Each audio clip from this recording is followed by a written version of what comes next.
الفاظ نوٹ کر لیجئے اسی ترتیب کے ساتھ. یا ایھا الناس قد جاءتکم موعظۃ من ربکم وشفاء لما فی الصدور وہدی للمؤمنین قل بفضل اللہ وبرحمتہ. اے نبی کہہ دیجئے یہ اللہ کا بڑا فضل ہے، لوگوں سمجھو. اس کی بڑی رحمت کا ظہور ہوا ہے اس قرآن کی شکل میں. اس کی رحمت کا مظہر عطا قرآن ہے، اس کے فضل کا سب سے بڑا ثبوت قرآن ہے. فبذالک فلیفرحوا، اس پر انہیں خوشیاں منانی چاہیے. اترانا ہے تو اس پر اترائیں کہ اتنی بڑی دولت ہمارے پاس ہے، اتنا بڑا احسان ہے جو اللہ نے ہم پر کیا ہے. فبذالک فلیفرحوا هو خیر مما یجمعون. جو چیزیں یہ جمع کرنے کی فکر کر رہے ہیں ان سے کہیں زیادہ قیمتی یہ قرآن ہے. کاش کہ یہ دو آیات ہی ہمارے قلب کے اوپر یہ کندہ ہو جائے. پہلی بات میں نے عرض کی تھی اس کا شعور ہر ایک کے لیے ممکن نہیں، اس کا باطن بیدار ہو چکا ہو. لو انزلنا هذا القرآن على جبل لرأيته خاشعا متصدعا من خشية الله. جن کی ارواح بیدار ہو چکی ہوں وہ قرآن کی اس تاثیر کو محسوس کریں گے. لیکن یہ دوسری چیز ہے کہ جو ہمارے لیے پریگمیٹک پہلو سے، عملی اعتبار سے، افادے کے اعتبار سے یہ چار الفاظ اور رحمت اور فضل خدابندی کا سب سے بڑا مظہر اور خوشیاں کہ اللہ کی یہ نعمت تمہارے پاس موجود ہے. اب وہ تیسرا مقام ہے سورہ رحمان کا. بڑی چھوٹی چھوٹی آیات. آپ نے سنا ہوگا حضور نے سورہ رحمان کے بارے میں فرمایا ہے سورۃ الرحمان عروس القرآن. یہ سورہ رحمان جو ہے یہ قرآن کی دلہن ہے. جیسے دلہن کو آپ خوشنما لباس پہناتے ہیں، آراستہ پیراستہ اس کو گہنے اور اس کو زیور پہناتے ہیں، تو جس طریقے سے سجاتے ہیں آپ دلہن کو، اللہ تعالیٰ نے ایک سورت قرآن مجید میں ایسی رکھی ہے سورہ رحمان کہ اسے خوب سجایا. اس میں الفاظ کا در و بست، اس کا اپنا ایک ڈیوائن میوزک ہے. وہ تو اللہ تعالیٰ قراء جو ہے خاص طور پر مصر کے قراء، اللہ تعالیٰ ان پر رحمت نازل فرمائے، ان کی خطاؤں سے درگزر کرے. جس طرح قرآن کے انٹرنسک میوزک کو انہوں نے واضح کیا ہے. واقعہ یہ ہے کہ اگر یہ لوگ نہ ہوتے، شیخ عبد الباسط محمد عبد الصمد، شیخ محمود خلیل الحصری، یہ لوگ کہ جنہوں نے قرآن کے اس غنا میوزک، یہ لفظ جو ہے آپ حیران نہ ہو کہ میں یہ کشاد توہین کر رہا ہوں قرآن کی، حضور نے یہ لفظ استعمال کیا، تغنو، اس قرآن کو اچھی سے اچھی خوشلہانی کے ساتھ پڑھو. من لم یتغن بالقرآن فلیس منا. جو قرآن کو بہتر سے بہتر انداز میں، اچھی سے اچھی آواز میں، خوشلہانی کے ساتھ پڑھنے کی کوشش نہیں کرتا وہ ہم میں سے نہیں. بلکہ ایک مرتبہ حضور رات کے وقت آپ گشت پر تھے اپنے ساتھیوں کے حالات معلوم کرنے کے لیے. حضرت ابو موسیٰ اشعری رضی اللہ تعالیٰ عنہ ایک صحابی ہیں، ان کے گھر کے پاس سے گزر ہوا، وہ رات کو تہجد پڑھ رہے تھے، کھڑے ہوئے کیف کے عالم میں قرآن تلاوت کر رہے ہیں. حضور کو بہت پسند آئی ان کی قرات، کافی دیر تک وہاں کھڑے سنتے رہے. اب انہیں کیا پتا کون سن رہا ہے. بالکل اسی طرح سمجھ لیجئے ایک بات یاد آئی ہے، حضور فرماتے ہیں کہ جس طرح کان لگا کر اللہ قرآن کسی چیز کو نہیں سنتا، ہمیں نظر نہیں آتا نا، ہمیں معلوم نہیں، ہم قرآن پڑھ رہے ہیں تو سننے والا کون ہے؟ سب سے زیادہ کان لگا کر خود اللہ. یہاں اس لیے مجھے یاد آیا کہ ابو موسیٰ اشعری کو کیا پتا تھا کہ کون سن رہا ہے. وہ اپنی کیفیت میں نماز میں تہجد میں قرآن کی تلاوت کر رہے تھے، اور ظاہر بات ہے ان کے گھر ایکڑوں میں بنے ہوئے نہیں تھے، ایک ایک کمرہ، ایک ایک کوئی حجرہ، ایسے ہی تو گھر تھے نا صحابہ کے. لہذا حضور پاس سے گزرے، آواز آئی، کافی دیر سنتے رہے. اس کے بعد آپ تشریف لے گئے، صبح فجر میں ملاقات ہوئی تو حضور نے تحسین کے انداز میں فرمایا، یا ابا موسیٰ انک قد اوتیت مزمارا من مزامیر آل داؤد. اے ابو موسیٰ تمہیں تو آل داؤد کے سازوں میں سے ایک ساز اللہ نے عطا فرما دیا ہے. جس طرح حضرت داؤد لہن داؤدی مشہور ہے کہ جب وہ پچھلے پہر رات کو حمد کے ترانے الاپتے تھے، قرآن میں ہے کہ پرندے شامل ہو جاتے تھے ساتھ، اور پہاڑ وجد میں آتے تھے، پہاڑ بھی ان کے ساتھ شریک ہوتے تھے. تو جس طرح کا اللہ نے ان کو لہن عطا فرمایا تھا، حضور نے تحسین کے انداز میں فرمایا ہے ابو موسیٰ اشعری اللہ نے تمہیں بھی آل داؤد کے سازوں میں سے ایک ساز عطا فرمایا. بہرحال قرآن مجید کا جو یہ میوزک ہے، قرآن کے الفاظ کا جو حسن ہے، جہاں تک حسن معنوی ہے وہ تو ہر لفظ میں ہے، لیکن یہ حسن ظاہری، حسن صوتی، حسن لفظی، یہ اپنے کلائمیکس پر آپ کو نظر آئے گا سورہ رحمان. لیکن قرآن میں یہ سورت اس اعتبار سے بھی ممتاز ہے، اس کی 4 آیات پر ذرا توجہ کریں گے، عجیب حقائق سامنے آئے. جہاں یہ قرآن مجید کے حسن صوت اور حسن لفظی کی معراج ہے، وہیں اس کی پہلی 4 آیات میں 4 چوٹی کی چیزوں کا ذکر ہے، سب سے اونچی چیز ہے. پہلی آیت کیا ہے؟ الرحمن. ایک آیت ہو گئی. رحمان کیا ہے؟ اللہ کا نام ہے. کبھی آپ نے غور کیا اللہ کے ناموں میں سب سے پیارا نام کون سا ہوگا؟ رحمان. کیوں؟ اس کا مادہ کیا ہے؟ ہمیں سب سے بڑھ کر جس چیز کی ضرورت ہے وہ کیا ہے؟ رحمت خدا بندی۔ نام اچھی طرح سن لیجئے اس حضور کی قول کو۔ حضور فرماتے کوئی شخص جنت میں مجرد اپنے عمل کی بنیاد پر داخل نہیں ہو سکے گا جب تک کہ رحمت خدا بندی دستگیری نہ کرے۔ کسی صحابی نے بڑی ہمت اور جرأت کا ثبوت دیا کہ پوچھ لیا کیا حضور آپ بھی؟ جب آپ نے فرمایا کوئی شخص داخل نہیں ہو سکتا جنت میں محض اپنے عمل کی بنیاد پر جب تک کہ رحمت خدا بندی جو ہے وہ دستگیری نہ فرمائے۔ پوچھا گیا کیا آپ بھی؟ آپ نے فرمایا ہاں میں بھی۔ آپ اندازہ کیجئے کہ اگر محمد الرسول اللہ بھی رحمت خدا بندی کے ضرورت مند ہوں تو تابع دیگراں چہ رسد ہماری تو سب سے بڑی ضرورت رحمت خدا بندی۔ اب یہ رحمت جو ہے قرآن مجید میں اللہ تعالیٰ کی یہ شان دو الفاظ کے ذریعے سے آتی ہے، رحیم اور رحمان۔ اور کوئی مادہ نہیں ہے جس سے دو نام بنتے ہوں اللہ کے، لیکن یہ مادہ ہے واحد رحمت کا کہ جس سے رحمان بھی ہے رحیم بھی ہے۔ رحیم صفت مشبہ ہے، رحمت دائم ہو جائے گی، مستقل ہوگی تو رحیم کہیں گے۔ اور رحمان اس میں رحمت کی ہے وہ شان ہے کہ جیسے ٹھاٹھے مارتا ہوا سمندر ہو، ہیجان کی کیفیت، طوفانی کیفیت، رحمت خداوندی کا طوفانی جوش، وہ ہے رحمان۔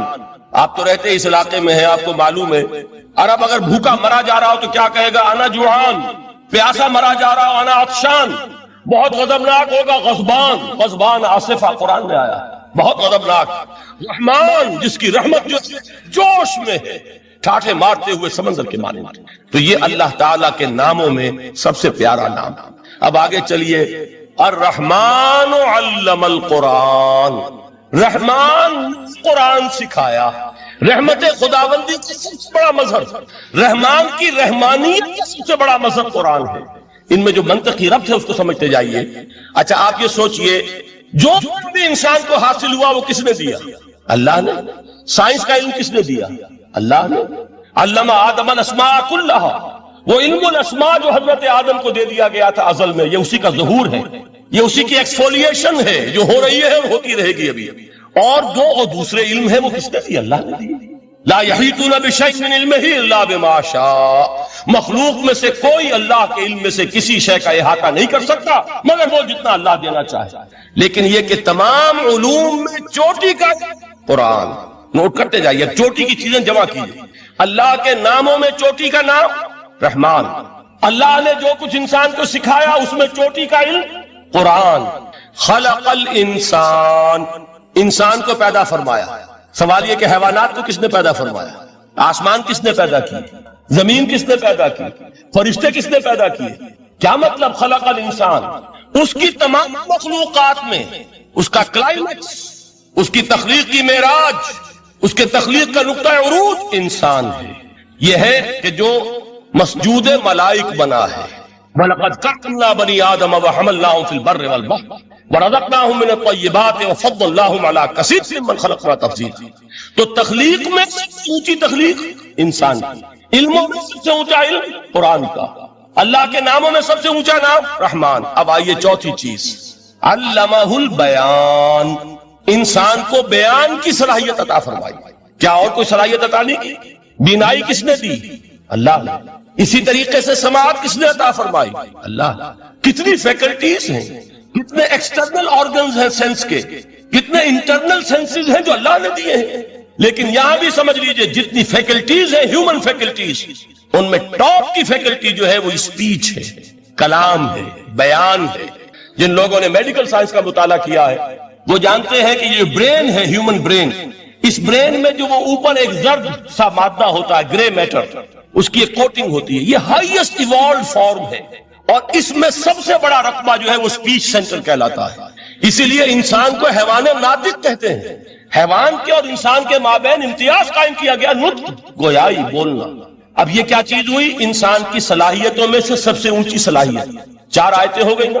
اللہ کے ناموں میں سب سے چوٹی کا نام رحمان، اس نے جو علوم پیدا کیے ان میں چوٹی کا علم قرآن، اس نے جو مخلوقات پیدا فرمائی ان میں چوٹی کی مخلوق انسان، انسان کو جو صلاحیتیں اور استعدادات عطا فرمائی ان میں چوٹی کی استعداد بیان۔ جمع کیجئے، نتیجہ کیا نکلے گا؟ وہ نتیجہ ایک حدیث نبوی کی شکل میں سامنے آتا ہے۔ پہلی حدیث میں نے یہی پڑھی تھی، اس کے راوی کون ہے؟ عثمان ابن عفان۔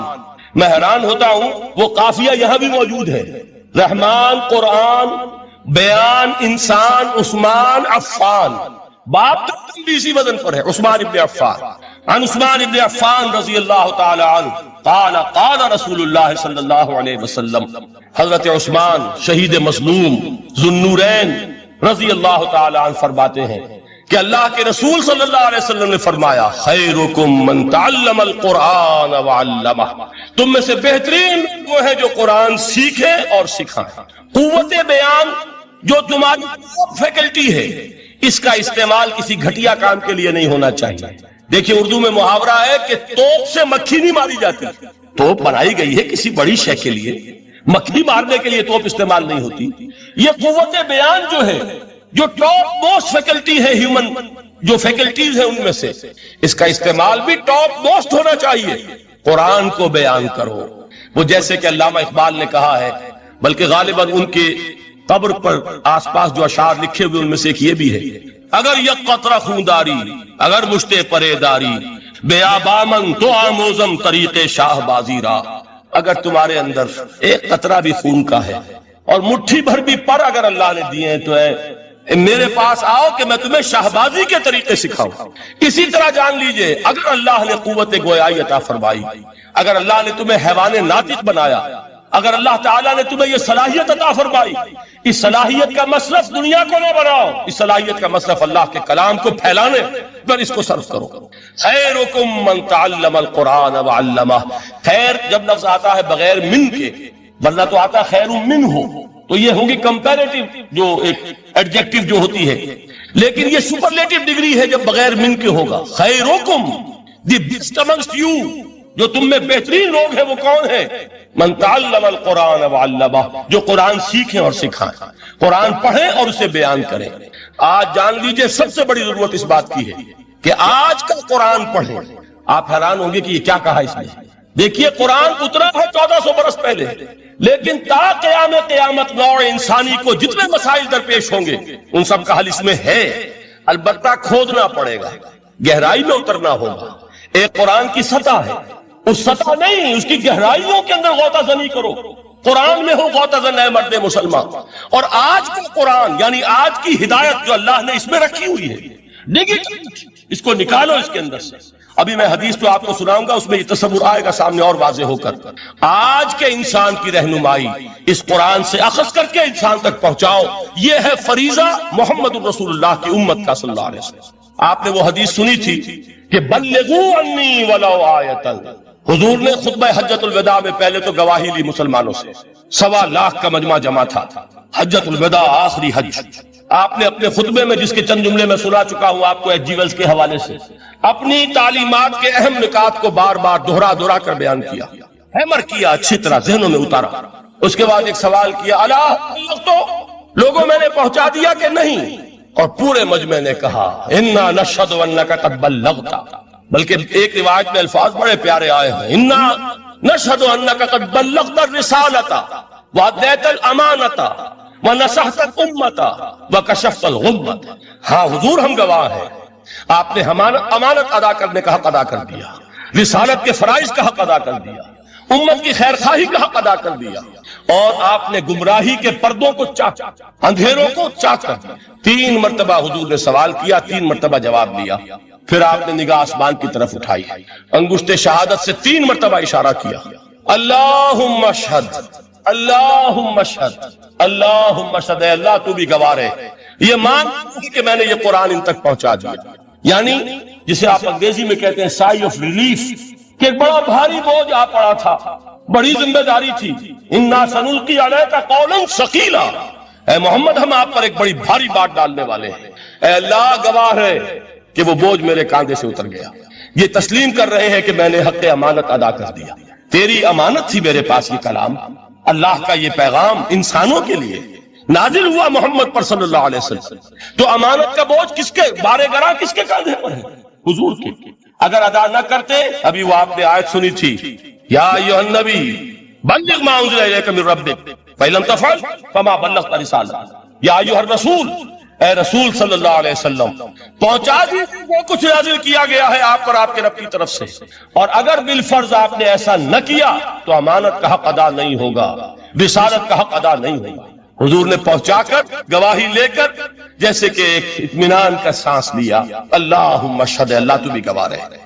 اس کے بعد آپ نے فرمایا تھا وہ چھوٹا سا جملہ جو آپ میں سے ہر شخص بآسانی یاد کر کے اٹھ سکتا ہے، فَلْيُبَلِّغِ الشَّاهِدُ الْغَائِبَ، اب پہنچا وہ جو یہاں ہیں ان کو جو یہاں نہیں ہے، اس لیے کہ میری رسالت پوری نوع انسانی کے لیے۔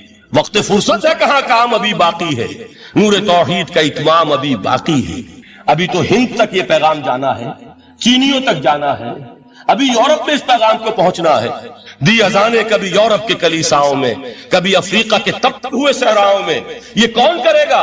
اے امت محمد، یہ ذمہ داری اب تمہاری ہے صلی اللہ علیہ وسلم۔ اسی کو آپ نے مزید تاکیداً فرمایا، بلغوا انی ولو آیۃ، میرا کوئی امتی بھی اس سے بالکل فارغ نہ رہ جائے، بالکل محروم نہ رہے، ایک آیت بھی پہنچا سکتا ہو تو پہنچا۔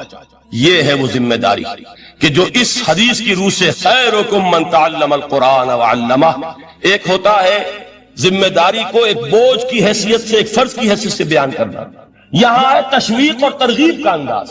کون نہیں چاہتا کہ میں بہتر سے بہتر کیریئر اختیار کروں؟ کون نہیں چاہتا کہ میری زندگی اعلیٰ سے اعلیٰ ہو؟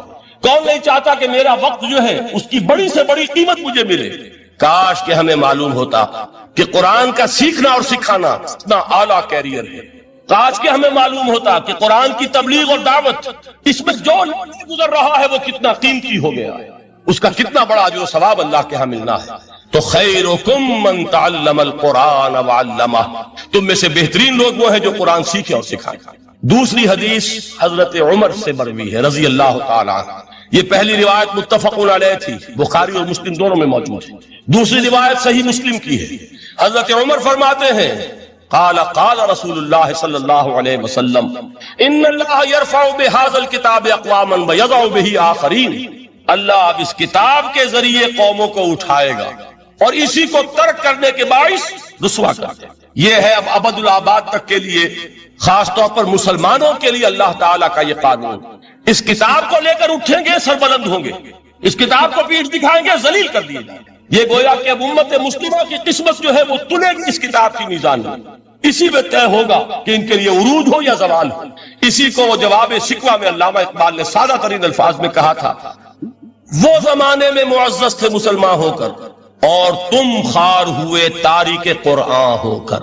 فارسی میں اسی کو مفہوم کو جو ادا کیا ہے جس خوبصورتی سے، اس کا تو جواب نہیں ہے کہ اے مسلمان خار از مہجوری قرآن شدی، تم جو ذلیل و خار ہو گئے ہو دنیا میں۔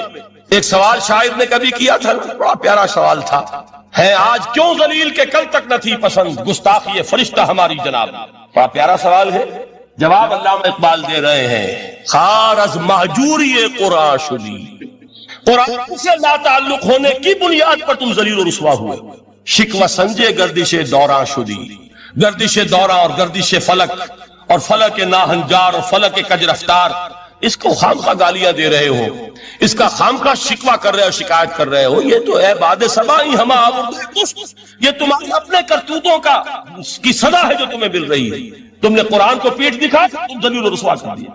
خار از مہجوری قرآن شدی، شکوہ سنجے گردش دوراں شدی، اے چو شبنم بر زمیں افتندئی، در بغل داری کتاب زندئی، اے وہ قوم جو شبنم کی طرح زمین پر پڑی ہے، اغیار اسے پاؤں تلے روند رہے ہیں، جیسے آپ صبح کو سیر کرنے نکلتے ہیں، سبزے پر پڑی ہوئی شبنم اسے آپ روندتے ہیں اپنے قدموں تلے۔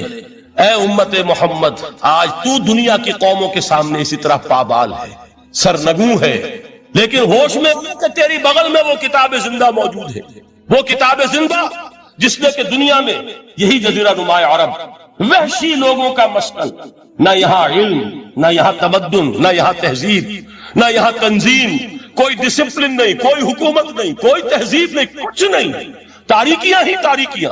یہی کتاب تھی جس نے اسے منور کیا، یہی کتاب تھی جس نے دنیا کا امام بنایا، یہی کتاب تھی جس نے دنیا کا معلم بنایا، یہ کتاب تھی جس نے نئے نئے علوم ایجاد کرنے سکھائے، یہ کتاب تھی جس کی بدولت یہی عرب تھے جنہوں نے یونان کے فلسفے اور سائنس کو جو مٹ چکے تھے انہیں زندہ کیا۔ ان میں نئی چیزوں کا اضافہ کیا اور اسپین کی یونیورسٹیوں کے ذریعے سے یورپ تک دوبارہ پہنچا دیا. یہ وہ کتاب ہے در بغل داری کتاب زندگی. اقبال نے کیسے کیسے شکوے کہے ہیں.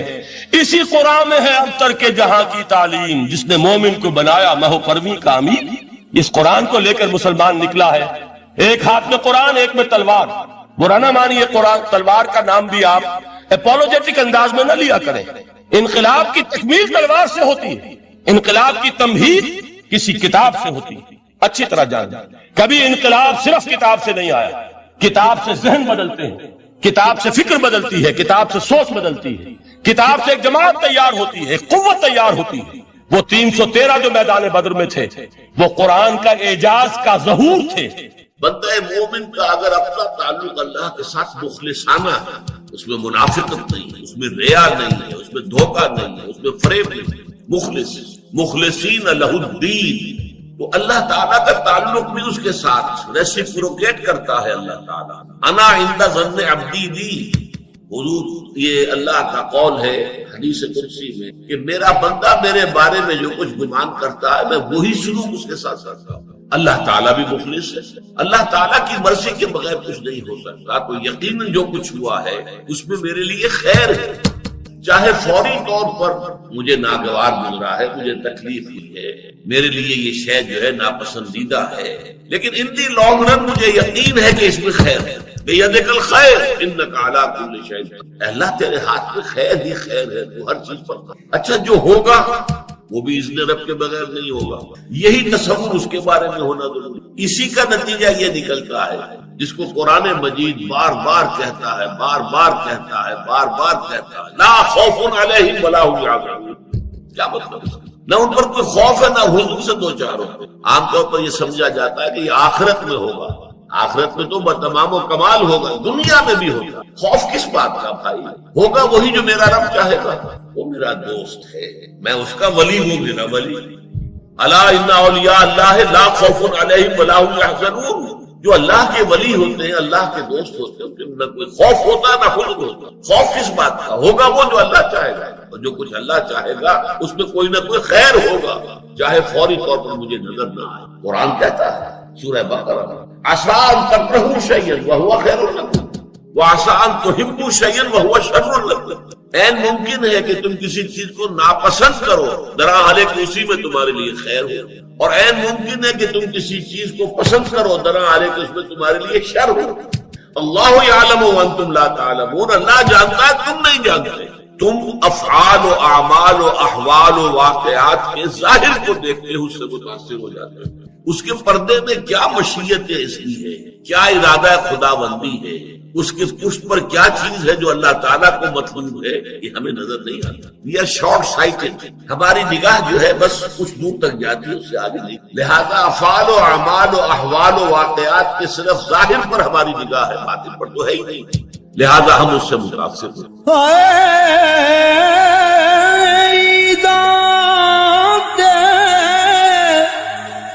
شب رات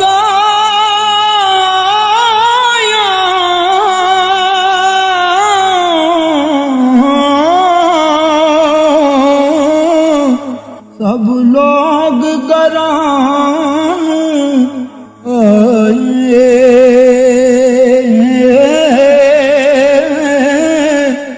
او نہیں آئے او پرت محمد جو آپ تھیں دفنائے.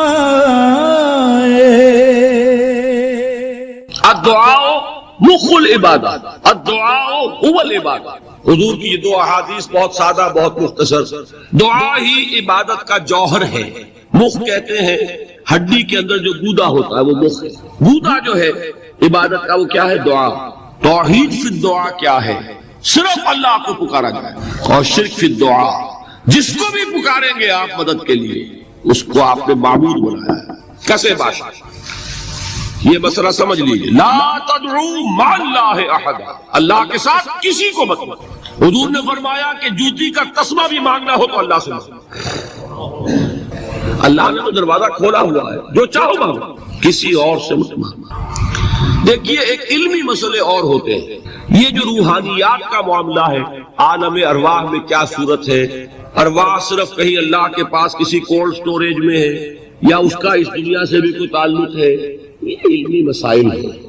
فرض کیجئے اس وقت کوئی ارواح یہاں موجود ہو، فرض کیجئے، میں اس کا انکار نہیں کروں گا، ہو سکتا ہے کہ ہو سکتا ہے کوئی روحانیت والا شخص بتا بھی دے کہ ہاں فلاں کی روح موجود ہے، ہوگی بھائی، اسے نظر آتی ہوگی، ٹھیک ہے۔ یہ بھی ہو سکتا ہے کہ کوئی شیطان جن ہو اور وہ دھوکہ دے رہا ہو کہ میں فلاں کی روح ہوں، ہو سکتا ہے کہ نہیں، لیکن یہ بھی ہو سکتا ہے، وہ بھی ہو سکتا ہے، مجھے اس سے بحث نہیں۔ مجھے جس سے بحث ہے وہ یہ ہے کہ مجھے پکارنے کی اجازت نہیں، ہوا کرے کسی کی روح موجود ہوا کرے، مجھے میرے رب کی اجازت نہیں ہے کہ میں اسے پکاروں۔ مدد مانگوں گا اللہ سے، دعا کروں گا اللہ سے، استغاثہ کروں گا اللہ سے، تکلیف کے لیے دعائی دوں گا اللہ سے۔ اب اللہ جس سے چاہے کروا دے، کسی روح کو بھیج دے، کسی فرشتے کو بھیج دے، مجھے کیا ہے، مجھے آم کھانے ہیں، پیڑ نہیں گننے، فلاں روح نے آگے کام کر دیا، ارے بھائی میرا کام بننا چاہیے، اور فرشتہ آ گیا اس نے کام بنا دیا، کرے مجھے کیا غرض ہے اس سے، میرا کام بننا چاہیے۔ میرا مسئلہ یہ ہے کہ مجھے پکارنا ہے صرف اللہ کو، اس کی بھی قدرت ہے کسی کو نہ بھیجے، نہ کسی روح کو بھیجے، نہ ملائکہ کو بھیجے، بغیر کسی کے جو چاہے کر دے۔ اللہ کا مرضی ہے، وہ چاہے کسی روح کو بھیج دے، کسی فرشتے کو بھیج دے، مجھے اس سے غرض ہی کوئی نہیں۔ مجھے تو اپنی تکلیف کا دور ہونا مطلوب ہے، اس کے لیے میں پکاروں گا، سمجھ رہے؟ دیکھیے میں سادہ ترین کر رہا ہوں مسئلہ، عبد القادر جیلانی کی روح یہاں ہے یا نہیں، حضور کی روح انور یہاں ہے یا نہیں، یہ تو علمی مسئلہ ہو گیا نا۔ یہ فرشتے یہاں ہے کہ نہیں، کوئی اختلاف ہے؟ میں پکار سکتا ہوں اسے کہ بھائی ذرا میرا کام کر دینا، یہ کروں گا تو شرک موجود ہے، کرامن کاتبین ہے کہ نہیں، موجود ہونا نہ ہونا یہ مسئلہ علمی۔ جو اصل میں شرک سے متعلق مسئلہ ہے وہ یہ ہے کہ پکارنے کی اجازت نہیں۔ دیکھیے حضور کی ایک حدیث ہے، اور یہ ایک ہمارے لیے خوشخبری ہے، آج 8واں دن ہے، آپ اپنی نیند کی قربانی دے رہے ہیں، آ رہے ہیں، سن رہے ہیں، یہ حدیث بھی سن لیجئے، بشارت والی حدیث ہے۔ مجتمع قوم فی بیت من بیوت اللہ، نہیں جمع ہوتے کچھ لوگ اللہ کے گھروں میں سے کسی گھر میں۔ اس کا مصداق اول تو مسجد ہوگی، لیکن تقریباً تمام محدثین نے مانا ہے کہ صرف مسجد تک محدود نہیں ہے، سب گھر اللہ کے، یہ جگہ کس کی ہے؟ تو عام ہے یہ چیز، لیکن مسجد کا ہوگا تو وہ مصداق اول ہو جائے گا۔ مجتمع قوم فی بیت من بیوت اللہ یتلون کتاب اللہ ویتدارسونہ بینہم، کام کیا کر رہے ہو کہ اللہ کی کتاب پڑھ رہے ہو، وہ سمجھ رہے ہو، سمجھا رہے ہو، تو کیا ہوتا ہے؟ الا نزلت علیہم السکینہ، ان پر اللہ کی طرف سے سکینت کا نزول ہوتا ہے، وغشیتہم الرحمہ، رحمت خداوندی انہیں ڈھانپ لیتی ہے، وحفتہم الملائکہ، فرشتے ان کے گرد گھیرا ڈال لیتے، وذکرہم اللہ فی من عندہ، اور اللہ ذکر کرتا ہے ان کا ملائکہ مقربین کی محفل میں۔ دیکھو تم کہتے تھے یہ انسان بڑا گھٹیا ہے، میرے وہ بندے اس وقت میرے گھر میں جمع ہے صرف میرے کلام کو سمجھنے کے لیے۔ کہ وہاں فرمایا گیا تھا کہ 3 جو سب سے بڑے بڑے گناہ ہیں، والذین لا يدعون مع اللہ الہا آخر، وہ لوگ کہ جو اللہ کے ساتھ کسی اور الہ کو پکارتے نہیں ہیں، کسی اور سے دعا نہیں کرتے، ولا يقتلون النفس التي حرم اللہ الا بالحق، نہیں انسانی جان کو قتل کرتے ہیں جسے کہ اللہ نے محترم قرار دیا ہے مگر حق کے ساتھ، یعنی کوئی قانون کی دفعہ ان کے اوپر لاگو ہو جائے تو بات دوسری ہے، قتل عمد کے قصاص میں قتل ہوگا، یا یہ کہ زنا اگر شادی شدہ مرد یا عورت کرتے ہیں تو ان کی سزا جو ہے وہ رجم ہے، جو قتل کی ایک بہت ہی شدید شکل ہے، یا مرتد کی سزا قتل ہے، اور یا پھر یہ ہے کہ کافر کو قتل کیا جا سکتا ہے جو حربی ہو، جس کے ساتھ جو جنگ ہے وہ ڈکلیئرڈ ہے۔ ان 4 صورتوں کے علاوہ کسی انسان کو کسی حالت میں کسی جذبے کے تحت قتل کرنا جائز نہیں ہے، حرام مطلق ہے۔ یہ ہمارے ہاں جو وہ عزت کے نام پر آنر کلنگز جو ہو رہی ہوتی ہیں، یہ سب کے سب جو ہے جرم ہے اسلام کی نگاہ میں، کسی کو یہ حق حاصل نہیں ہے کہ اس طرح سے اپنے ہاتھ میں قانون کو لے لیں۔ لیکن اس کے بعد فرمایا تھا کہ جو لوگ یہ کام کرتے ہیں تو پھر یہ ہے یلقا اسامہ، وہ اس کی پاداش بھگت کر رہے ہیں، یضاعف لہ العذاب یوم القیامہ، ان کے لیے قیامت کے دن عذاب دگنا کر دیا جائے گا، بڑھا دیا جائے گا۔ وَيَخْلُدْ فِيهِ مُهَانًا، اور وہ رہیں گے اس میں ہمیشہ ہمیش نہایت ذلت کے ساتھ، رسوا ہو کر۔ إِلَّا مَن تَابَ وَآمَنَ وَعَمِلَ عَمَلًا صَالِحًا، اس میں استثناء ہے کہ جو توبہ کرے اور تجدید ایمان کرے یا ایمان لائے۔ اگر پہلے کافر تھا تو ایمان لائے گا، اور اگر پہلے مسلمان تھا لیکن یہ کہ یہ گناہ سرزد اس سے ہوا تو گویا کہ ایک طرح کے کفر میں وہ داخل ہو گیا تھا، ایمان حقیقی سے محروم ہو گیا تھا، تو گویا کہ تجدید ایمان کرے۔ الا من تاب وآمن وعمل عملا صالحا، اور پھر اس کا عمل تبدیل ہو جائے، عمل درست ہو جائے، غلط کام کو فی الواقع چھوڑ دے۔ فاولئک یبدل اللہ سیئاتہم حسنات، تو یہ وہ لوگ ہیں کہ اللہ تعالیٰ ان کی برائیوں کو بھلائیوں سے بدل دے گا۔ یہ بات جو ہے بہت بلند ہے، اس میں اللہ تعالیٰ کی طرف سے وعدہ جو ہو رہا ہے کہ فاولئک یبدل اللہ سیئاتہم حسنات وکان اللہ غفورا رحیما ومن تاب وعمل صالحا، پھر دوبارہ تکرار کے ساتھ یہ بات آ چکی ہے، جو توبہ کرے اور پھر عمل اچھا کرے فَإِنَّهُ يَتُوبُ إِلَى اللَّهِ مَتَابًا، تو وہ ہے جو حقیقت میں توبہ کرتا ہے اللہ کی جناب میں جیسے کہ توبہ کرنی چاہیے، عمل میں کوئی تبدیلی نہ ہو، اور توبہ کی تسبیح ہوتی رہے، استغفر اللہ ربی من کل ذنب واتوب الیہ، آپ نے 10 تسبیحیں کر دی، 1000 مرتبہ کہہ لیا، یہ سب زیرو ہے اللہ کی نگاہ میں۔ ذکر کا ثواب مل جائے گا کہ اتنا وقت آپ نے اللہ کا نام لیا ہے، اللہ کا ذکر کیا ہے، اس کا ثواب تو ملے گا، لیکن یہ توبہ نہیں ہے، اس سے کسی گناہ کی معافی کا کوئی سوال نہیں ہوتا، اس سے برائیوں کے بھلائیوں میں بدلنے کا کوئی امکان نہیں ہے، اس سے اس کی سزا سے بچنے کی کوئی سبیل نہیں ہے۔ اب سورہ تحریم میں خاص طور پر ایک خاص جو پس منظر ہے اس کے اعتبار سے یہ آیت آ رہی ہے، یا ایھا الذین آمنوا توبوا الی اللہ توبۃ نصوحا، اے وہ لوگوں جو ایمان لائے ہیں، اے ایمان کے مدعیوں، دعوے داروں، توبہ کرو اللہ کی جناب میں، لیکن وہ توبہ خالص ہو، توبۃ نصوحا۔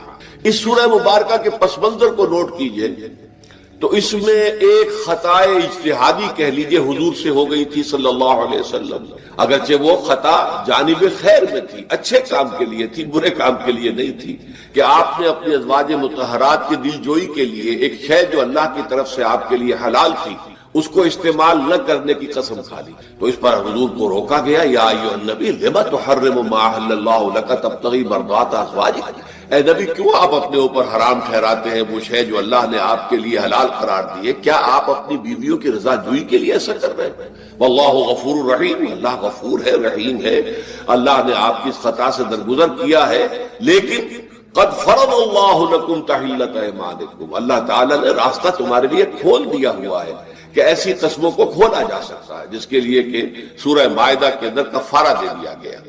تو گویا کہ حضور کو یہاں حکم دیا جا رہا ہے کہ آپ اپنی اس قسم کا کفارہ دیجئے، قسم کا، اور یہ جو قسم ہے اس کو کھول دیجئے۔ نمبر 2 پہ پھر 2 ازواج مطہرات کا معاملہ آیا ہے کہ حضور نے ایک راز کی بات کہی ایک زوجہ محترمہ سے، لیکن انہوں نے وہ راز جو ہے وہ دوسری زوجہ محترمہ کو پہنچا دیا جن میں زیادہ آپس میں قریبی تعلق تھا، تو گویا کہ یہ بھی ایک طرح سے خیانت ہو گئی، اس لیے کہ راز جو ہے وہ تو ایک امانت ہوتا ہے، اور خاص طور پر عائلی زندگی میں میاں بیوی کے درمیان کے جو معاملات ہوتے ہیں وہ تو بہت ہی رازداری پر مبنی ہوتے ہیں، اس لیے ان میں سے کوئی چیز جو ہے جس کو خاص طور پر کہا گیا ہو کہ یہ ایک راز کی بات ہے جو تم سے کہہ رہا ہوں، کسی اور سے کہنا نہیں ہے، تو اس میں جو غلطی ہوئی ہے وہ بھی ایک بڑی غلطی تھی حضرت عائشہ صدیقہ رضی اللہ تعالی عنہا ان کی۔ تو ان دونوں کے پس منظر میں پھر تیسری بات آئی کہ اہل ایمان اگر تم غافل ہو اپنے اہل و عیال کی طرف سے اس اعتبار سے کہ ان کا کردار کیسا بن رہا ہے، وہ اللہ کے بندے ہیں یا کوئی غلطیاں کر رہے ہیں، خطا کر رہے ہیں، تو دیکھو یہ تم ان کے ساتھ جو ہے وہ محبت نہیں کر رہے، عداوت کر رہے ہو، اس لیے کہ تمہاری اس نرمی، تمہاری اس شفقت اور ان محبت کے اندر اس درجے بڑھ جانا کہ اس میں اللہ تعالیٰ کے جو حرام کردہ امور ہیں ان میں بھی تم ملوث ہو جاؤ، تو یہ گویا کہ در حقیقت تم اپنے آپ سے بھی دشمنی کر رہے ہو اور ان سے بھی دشمنی کر رہے ہو، اپنے آپ سے دشمنی کر رہے ہو کہ تمہاری عاقبت خراب ہوگی، ان سے دشمنی کر رہے ہو کہ ان کی اگر تربیت غلط ہو جائے گی تو گویا کہ وہ جہنم کا نوالا بنیں گے۔ اب اس 3 چیزوں کے پس منظر میں فرمایا جا رہا ہے، یا ایھا الذین آمنوا توبوا الی اللہ توبۃ نصوحا، اے ایمان والو، اے ایمان کے دعوے دارو، اللہ کے جناب میں توبہ کرو، لیکن توبہ خالص، نصوحا، پہلی بات تو یہ جانیے، میں نے بھی یقیناً پہلے بھی عرض کیا ہوگا لیکن دہرانے میں کوئی حرج نہیں ہے، عربی زبان میں یہ دو الفاظ بہت قریب ہیں، آبا یعوب اوبن اور تابا یتوب توبن یا توبتن۔ آبا یعوب اوبن بھی ہوتا ہے واپس لوٹنا، لیکن یہ ہے کسی یعنی مادی چیز کی طرف سے واپس لوٹنا۔ ایک ہے تابا یتوب توبن یا توبتن، وہ کسی فعل سے معنوی چیز سے پلٹ آنا، لوٹ آنا۔ چنانچہ ایک بڑی پیاری جو دعا حضور صلی اللہ علیہ وسلم مانگا کرتے تھے، آپ کی مصنون دعاؤں میں سے ہے، جب آپ سفر پر گئے واپس گھر آئے تو گھر میں داخل ہوتے ہوئے آئبونا تائبونا لربنا حامدون، ہم پلٹ کر آ گئے ہیں سفر سے، وطن سے میں پہنچ گئے ہیں، گھر میں داخل ہو رہے ہیں، اور ہم اس حال میں بھی اپنے رب کی جناب میں توبہ بھی کر رہے ہیں، رجوع کر رہے ہیں اللہ کی جناب میں، اور اپنے رب کی حمد کرتے ہوئے داخل ہوئے۔ آئبونا تائبونا لربنا حامدون۔ اسی طرح آپ بازار جائیں، اس کے بعد اپنے گھر میں داخل ہو تو یہ دعا پڑھیں، تو یہ گویا یہ بہت ہی ایک یوں سمجھیے مبارک، بہت سی اس کے اندر برکات ہوں گی۔ تو اس میں بھی لفظ آبا یعوب اوبن تابا یتوب توبن، یہ دونوں کے تقریباً بہت قریب آ گئے، آئبونا تائبونا لربنا حامدون۔ توبو الی اللہ، اب الہ کو نوٹ کیجئے، یہ توبہ کا لفظ بھی بہت سے ایسے الفاظ میں سے عربی زبان کے، جیسا کہ اس سے پہلے ہم دیکھ چکے ہیں کہ ایک لفظ ہے رغبہ، رغبہ رغبت جسے اردو میں ہم بولتے ہیں۔ رغبہ الہ ہوگا تو کسی شے کی طرف رجحان ہونا، اس کی طلب پیدا ہو جانا، اس کی خواہش پیدا ہو جانا، اور رغب عن ہوگا تو کسی چیز سے متنفر ہو جانا، دور ہٹ جانا، دور چلے جانا۔ ورب ایک ہی ہے، پریپوزیشن کی چینج سے بالکل برعکس نتیجہ نکلا ہے۔ ومن رغب عن سنتی فلیس منی، جسے میری سنت پسند نہیں ہے، جو اس سے ہٹتا ہے، پیچھے ہٹتا ہے، اس کو ترک کرتا ہے، اس کا مجھ سے کوئی تعلق نہیں۔ اسی طرح مالا یمیل و میلن، مالا الہ کسی شے کی طرف مائل ہونا، مالا عن اس شے سے ہٹ جانا، پیچھے ہٹ جانا، نفرت ہو جانا۔ اسی میں وہ لفظ تھا صاف، فقط سقط قلوبکما، تمہارے دل جو ہے وہ تو مائل ہو ہی گئے۔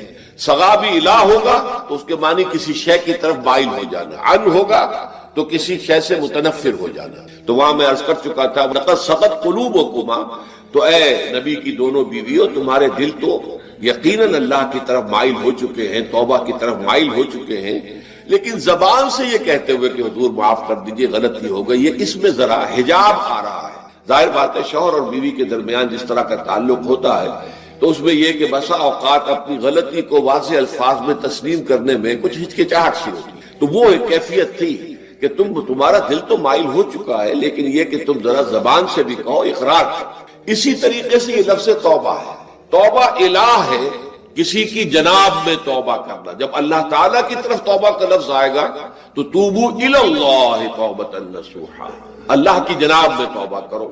اور جب اللہ تعالیٰ توبہ کرتا ہے، یہ لفظ جو ہے دو طرف استعمال ہوتا ہے، تواب بندہ بھی ہے، تواب اللہ بھی ہے۔ اللہ تواب ہے، بہت توبہ کا قبول کرنے والا، بندہ تواب ہے، بہت زیادہ توبہ کرنے والا۔ وہ حدیث میں آپ کو سنا چکا ہوں، کل بنی آدم خطاؤون وخیر الخطائین التوابون، تمام بنی آدم نہایت خطا کار ہیں، گناہ گار ہیں، غلطیاں ہوتی ہیں، خطائیں ہوتی ہیں، لیکن ان خطا کاروں میں بہتر لوگ وہ ہیں جو بہت توبہ کرنے والے، رجوع کرتے ہیں، پلٹتے ہیں، ان میں پشیمانی پیدا ہو جاتی ہے اور وہ اللہ تعالیٰ کی جناب میں رجوع کرتے ہیں، تو وہ تواب ہے، بہت زیادہ توبہ کرنے والے۔ لیکن اللہ کی جناب میں توبہ جب بندہ کرتا ہے تو وہ الہ آئے گا، تابہ الہ، اس نے توبہ کی اللہ کی جناب میں۔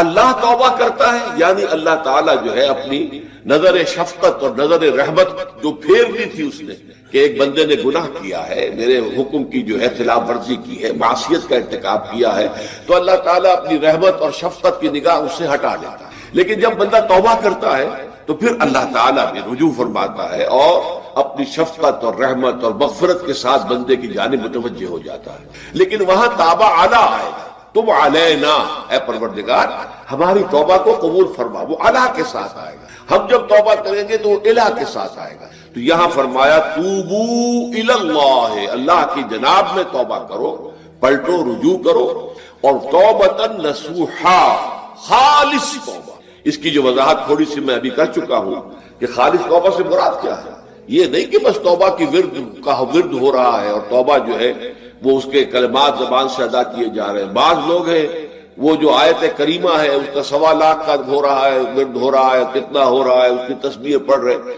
اس سے کچھ نہیں ہوتا جب تک کہ دل کے اندر گناہ سے نفرت پیدا نہ ہو جائے، حقیقی پشیمانی نہ ہو کہ یہ مجھ سے بہت غلط حرکت سرزد ہوتی رہی ہے، پختہ ارادہ نہ ہو کہ آئندہ یہ کام نہیں کروں گا یا کروں گی، اور یہ کہ بالفعل بھی اس کام کو چھوڑ دیں۔ یہ 3 شرطیں کم سے کم ہیں ان چیزوں میں کہ جو حقوق اللہ میں سے، اللہ تعالیٰ کے حقوق، ان میں کوتاہی ہوئی ہے، ان میں غلطی ہوئی ہے، ان میں انسان نے کسی معصیت کا ارتکاب کیا ہے، تو 3 شرطیں۔ حقیقی پشیمانی نمبر 1، جس کے لیے میں نے اقبال کا شعر آپ کو سنایا تھا، جو بالکل نوجوانی کے دور میں انہوں نے کہا تھا، اور کسی، اب میں نام بھول رہا ہوں، کوئی بہت بڑے شاعر تھے، استاذ تھے، اساتذہ، استاذ الشعراء، انہوں نے کہا تھا کہ میاں صاحبزادے اس عمر میں، اور یہ شعر اس قدر اونچا شعر ہے کہ موتی سمجھ کے شان کریمی نے چن لیے قطرے جو تھے میرے عرق انفعال کے۔ انفعال کہتے شرمندگی کو، کہ میں جب شرمندہ ہوا کہ میں اللہ کی جناب میں یہ کیا حرکت کر بیٹھا، تو اس سے میرے پیشانی پر جو پسینے کے قطرے رونما ہوئے، اللہ تعالیٰ نے ان کو موتی سمجھ کے چن لیا۔ اللہ تعالیٰ کو بندے کی توبہ سے اتنی خوشی ہوتی ہے۔ وہ حدیث بھی میں آپ کو سنا چکا ہوں کہ تم اندازہ کرو، ایک شخص ہے کہ جو ایک ریگستان میں لقودق صحرا میں سفر کر رہا تھا، اس کا ایک اونٹ تھا جس پر وہ سفر کر رہا تھا، اسی پر اس کا جو بھی راستے کا کچھ کھانا وانا تھا، خوراک تھی، وہ بھی، اس کی پوٹلیاں بھی تھی، اور پانی کی چھاگل بھی بندھی ہوئی تھی۔ تھوڑی دیر کے لیے وہ ایک درخت کے سائے میں بیٹھ گیا استراحت کے لیے، وہ اسی میں آنکھ لگ گئی اس کی۔ اب جب آنکھ کھلی تو دیکھا کہ اونٹ غائب۔ اب اونٹ گویا کہ اس کی زندگی کا واحد سہارا، کہاں جائے گا بغیر اونٹ کے؟ اس دوڑا دائیں بائیں، شمال جنوب مغرب مشرق، سب میں کہیں جہاں تک وہ کر سکتا تھا اسے کہیں اونٹ نظر نہیں آیا۔ تو پھر وہ اسی درخت کی سائے میں آ کر بیٹھ جاتا ہے موت کے انتظار میں کہ اب تو موت ہی آئے گی، نہ کھانے کو کچھ، نہ پینے کو پانی، نہ سواری کہ میں کہیں یہاں سے نکل سکوں۔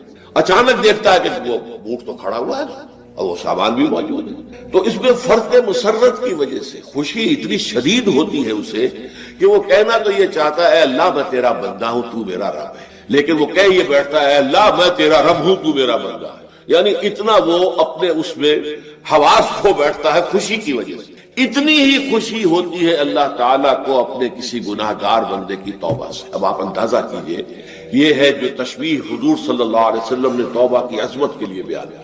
تو اس کے حوالے سے، اور میں آپ کو فلسفے کے طور پر بھی بتا چکا ہوں کہ بہت بڑی غلطی جو ہے، جیسے ان دونوں صورتوں کا جو مرکزی مضمون میں نے بتایا تھا کہ خاندانی زندگی میں 2 انتہائی کیفیات پیدا ہوتی ہیں، یا میاں بیوی کی موافقت نہیں ہو رہی تو آخری حد ہے طلاق، یا یہ ہے کہ اتنی محبت ہو گئی ہے کہ محبت کی وجہ سے شریعت کی حدود کے اندر رد و بدل ہو رہا ہے۔ تو پہلے کے موضوع کے اوپر سورہ طلاق ہے اور دوسرے موضوع کے اوپر سورہ تحریم ہے۔ تو طلاق کے معاملے میں بھی عیسائیوں سے جو بہت زیادہ غلطی، بہت بڑی سرزد ہوئی، وہ یہ ہے کہ حضرت عیسیٰ نے یہ فرمایا تھا کہ جو شخص اپنی بیوی کو طلاق دیتا ہے گویا کہ ناحق، وہ گویا کہ اس سے زنا کرواتا ہے، یعنی یہ کہ طلاق ہو گیا اس کو، اب وہ بیچاری جو ہے وہ بے شوہر کے ہے، عام طور پر متعلقہ سے کوئی شادی نہیں کرتا، تو اب اس کے فتنے میں مبتلا ہونے کا امکان موجود ہے، وہ زناکاری پر آمادہ ہو سکتی ہے۔ تو جس شخص نے اسے غلط طلاق دی تھی در حقیقت وہ ذمہ دار ہوگا اس زناکاری کا جو وہ کر رہی ہے۔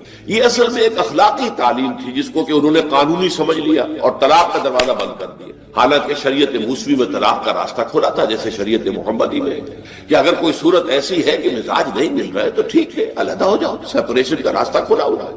اگرچہ اللہ کو حلال چیزوں میں سب سے زیادہ ناپسند طلاق ہے، اللہ چاہتا یہی ہے کہ یہ بندن بن جائے تو بنا رہے ساری عمر، لیکن یہ کہ یہ بھی نہیں ہے کہ گھر کے اندر چخ چخ ہوتی رہے، چپکلش چلتی رہے، گھر کے اندر چین نہ رہے، راحت نہ رہے، باہمی اعتماد نہ ہو، اور پھر بھی وہ بندن بنا رکھا جائے، اس کا کوئی فائدہ نہیں۔ تو قانون وہ تھا، لیکن اخلاقی تعلیم یہ تھی، جیسے حضور نے فرمایا ابغض الحلال عند اللہ الطلاق، لیکن ساتھ ہی میں نے وہ حدیث بھی آپ کو سنا دی کہ جو شخص اپنی بیوی کی جو بھی اس کی روش ہے اس سے سخت نالا ہے، شکایتیں کرتا پھرتا ہے دوسروں سے، طلاق نہیں دیتا، تو اللہ تعالیٰ اس کی دعا سنتا ہی نہیں کہ جب میں نے تمہارے لیے راستہ کھلا ہوا تھا وہ تم اختیار نہیں کر رہے۔ تو یہی معاملہ در حقیقت عیسائیوں نے اس حد تک بڑھایا کہ حضرت آدم اور حوا سے جو خطا ہو گئی تھی، وہ خطا جو ہے وہ تو ہر انسان دنیا میں جو آتا ہے تو خطا کار ہے، وہ اپنے آباء و اجداد، اپنے اماں حوا اور اپنے ابا آدم کی خطا لے کر اپنے ساتھ پیدا ہو رہا ہے، تو گناہ گار ہے۔ Man is sinful from the very birth۔ اب اس کا کیا علاج ہوگا؟ وہ تو اس کا علاج ڈھونڈا کہ اللہ نے اپنا اکلوتا بیٹا زمین پر بھیج کر اور اسے ان لوگوں کی طرف سے کفارہ بنا لیا کہ جو ہمارے اس بیٹے پر ایمان لیا۔ یہ سارا عقیدہ بناء فاسد علی الفاسد کیوں ہوا؟ کہ توبہ کے بارے میں تصور ان کا غلط ہو گیا۔ اللہ قرآن مجید نے واضح کیا کہ غلطی تو ہوئی تھی حضرت آدم و حوا سے، شیطان کے بہکانے میں آ گئے تھے، لیکن یہ کہ پھر انہوں نے توبہ کی، اللہ نے تاب علیہ، اللہ نے اس کی توبہ قبول فرما لی۔ فتلقى آدم من ربہ کلمات فتاب علیہ، تو آدم نے اپنے رب سے کچھ کلمات سیکھ لیے، پشیمانی تو ہو گئی تھی، شرمندگی ہو گئی تھی، لیکن الفاظ نہیں مل رہے تھے، کن الفاظ میں اللہ کی جناب میں توبہ کروں۔ اللہ کی کمال شفقت کے اللہ نے وہ الفاظ بھی انہیں تلقین کر دیے جو سورہ اعراف کے اندر بیان ہوئے ہیں، ربنا ظلمنا انفسنا وان لم تغفر لنا وترحمنا لنكونن من الخاسرین، اللہ نے توبہ قبول فرما لی، فتاب علیہ۔ اب جو بچہ پیدا ہو رہا ہے نسل آدم کا، وہ کوئی اپنے جد امجد جو ہے حضرت آدم اور حضرت حوا کے گناہ کی پوٹ لے کر نہیں آتا ہے، وہ تو کل مولود یولد علی الفطرہ، فطرت الاسلام پہ پیدا ہوتا ہے۔ تو توبہ کی در حقیقت جو عظمت اور حقیقت ہے ہمارے دین میں، اس کو نہ سمجھنے سے بھی بہت بڑی غلطیاں لوگوں سے ہو جاتی ہے۔ تاریخ انسانی میں اتنی بڑی بڑی غلطیاں ہوئی۔ طلاق کے معاملے میں بھی عیسائیوں نے پھر یہ کیا کہ سوائے اس کے کوئی شکل نہیں ہے کہ بیوی زناکار ہو تو پھر تو طلاق ہو جائے گی، سیپریشن ہو جائے گی، لہذا جو طلاق دینا چاہتے تھے وہ ایسے مواقع پیدا کرتے تھے کہ بیوی زنا کرے، یا یہ کہ جھوٹی گواہیاں فراہم کرتے تھے زناکاری کی اور پھر اس سے چھٹکارا حاصل کرتے تھے۔ اس کے بغیر چھٹکارا حاصل کرنے کی کوئی شکل نہیں تھی۔ اس میں بڑے بڑے افسانے جو ہیں وہ مغربی لٹریچر کے اندر آپ کو ملیں گے کہ عورت سے نجات پانے کے لیے انہیں پھر یہ کرنا پڑتا تھا کہ جھوٹے طور پر جھوٹا الزام تہمت لگا کر اس کے اوپر زنا کا الزام ثابت کرے، یا یہ ہے کہ اسے واقعتاً خود ایسے حالات میں ڈال دے کہ وہ زانیہ بن جائے اور پھر اس سے نجات حاصل۔ یہ گویا کہ پھر وہی بناء فاسد علی الفاسد، ایک غلط بات کے اوپر دوسری غلط بات ہے۔ تو توبوا الی اللہ توبۃ نصوحا، توبہ کرو اللہ کی جناب میں جو کہ خالص توبہ۔ خالص توبہ میں 3 شرائط میں نے بیان کر دی کہ اگر اللہ کے حقوق میں معاملے میں کمی بیشی ہوئی ہے تو پھر یہ ہے کہ پشیمانی حقیقی، عزم مصمم دوبارہ نہیں کروں گا، نہ کروں گی، اور نمبر 3 یہ کہ ایک مرتبہ اس گناہ کو لازماً چھوڑ دینا۔ اس کے بعد جو ہے اگر یہ حقوق العباد میں سے ہے تو ایک چوتھی اضافی شرط ہے، یا تو اس کی تلافی کرو، اس کا پیسہ مارا تھا تو پیسہ دو، بہن کا حق جو ہے وراثت میں کھایا تھا تو اس کو ادا کرو، یا اس سے معافی حاصل کرو، یا پھر ایک شکل ہو سکتی ہے کہ اگر وہ فوت بھی ہو گیا ہے، اب کوئی شکل نہیں ہے، اس کی طرف سے صدقہ و خیرات کرتے رہو، اللہ یہ میں کر رہا ہوں اس کے حساب میں اس کو جمع کر دے، اور میری جو کوتاہی تھی اس کو معاف فرما دے، اس کو جو ہے وہ ڈیبٹ کریڈٹ ہو جائے گا۔ ورنہ پھر آخرت میں یہ ہوگا کہ آپ کی نیکیاں اس کے حوالے کی جائیں گی، یا آپ کے پاس نیکیوں کا ذخیرہ بھی کافی نہ ہوا تو اس کے گناہ آپ کے پلڑے میں ڈال دیے جائیں گے۔ اور اسی کو حضور نے فرمایا کہ میری امت کا اصل مفلس وہ ہے۔ آپ نے پوچھا اتدرون من المفلس، آپ لوگ جانتے ہیں کہ مفلس کون ہوتا ہے؟ تو صحابہ نے وہی جواب دیا جو ہم میں سے ہر شخص جواب دے گا، المفلس عندنا من لا درہم لہ ولا دینار، ہمارے نزدیک ہم مفلس اس کو کہتے ہیں جس کے پاس درہم و دینار نہیں ہے، روپیہ پیسہ نہیں ہے۔ حضور نے فرمایا نہیں، میری امت کا مفلس وہ ہوگا جو قیامت کے دن حاضر ہوگا، بہت سی نمازوں کی وہ پنڈ لے کر آئے گا، وہ گٹھڑی لے کر آئے گا، گٹھڑا لے کر آئے گا، اور روزوں کا اور اس کا اور حجوں کا اور عمروں کا، لیکن وقد شتم ھذا واکل مال ھذا، اس نے مال کھایا تھا فلاں کا حرام طریقے سے، فلاں کو گالی دیتی تھی، فلاں پر تہمت لگائی تھی، حقوق العباد کے اندر جو ہے اس کی عزت پر حملہ کیا تھا، وہ سارے مدعی جمع ہو جائیں گے۔ اللہ تعالیٰ کسی سے کہے گا بھائی تم اس کی نمازیں لے جاؤ، کسی سے کہے گا اس کے روزے لے جاؤ، اچھا تم لو حج لے جاؤ، اس کے عمرے لے جاؤ، اس کے بعد بھی مدعی باقی ہوں گے، تو اب مدعیوں کے گناہ اس کے پلڑے میں ڈالے جائیں گے، اور پھر وہ دوسروں کے گناہوں کے بوجھ تلے دب کر جہنم میں جھونک دیا جائے۔ تو یہ حقوق العباد کے اندر معاملہ اس سے بھی کہیں زیادہ سخت ہے کہ جو حقوق اللہ کا ہے۔ اللہ تو بڑا غفور ہے، رحیم ہے، اس کے اندر وہ رعایت بھی کرے گا، لیکن حقوق العباد کا معاملہ اللہ کہہ دے گا یہ میرا معاملہ ہے ہی نہیں، یہ تمہارا آپس کا معاملہ ہے، تمہیں اس میں تو جو بھی ہے لین دین کر کے ہی معاملہ چکانا ہوگا، دے دے کر معاملہ ہوگا، اس کے بغیر نہیں۔ تو توبوا الی اللہ توبۃ نصوحا عسى ربکم ان یکفر عنکم سیئاتکم، ممکن ہے، عسى اصل میں امید دلانے کے لیے ہوتا ہے، شاید کہ ایسا ہو جائے، لیکن جب اللہ کی طرف سے یہ لفظ آتا ہے تو یہ یقینی معنی، یقینی وعدے، اللہ کا وعدہ ہے، اگر تم یہ توبہ نصوح کرو گے تو اللہ کا وعدہ ہے تم سے کہ وہ تم سے تمہاری برائیوں کو دور کر دے گا۔ یہ تکفیر کے لفظ کو بھی سمجھ لیجئے، کفر کا اصل معنی ہے چھپا دینا، دبا دینا، اسی لیے گناہ کا کفارہ ہوتا ہے۔ آپ سے گناہ ہو گیا، آپ نے کفارہ دے دیا تو گناہ چھپ گیا، دب گیا، اس کے اثرات زائل ہو گئے، وہ آپ کے نامہ اعمال سے اس کو ختم کر دیا جائے گا۔ یہ ہے کفارہ، کفارہ۔